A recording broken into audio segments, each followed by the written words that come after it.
মোচার চপ করব, তার জন্য নিয়েছি নুন,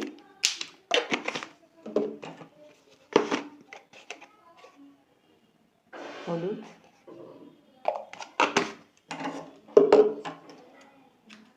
দিয়ে দেবো কাঁচা লঙ্কা,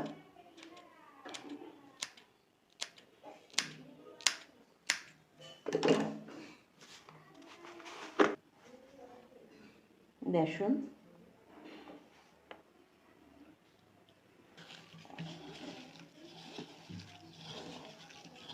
ভালো করে মেখে নিচ্ছি।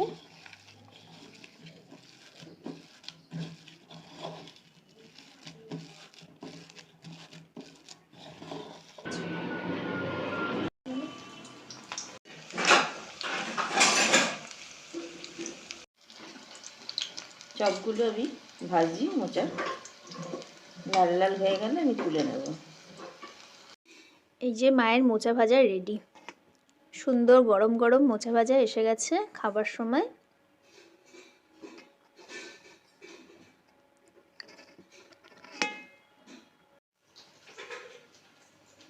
মিলি, খেয়ে দেখ তো কেমন হয়েছে। খাবো, খুব গরম তো। একটু ভেঙে খা না, গরম চপ খাওয়ার মজাই আলাদা।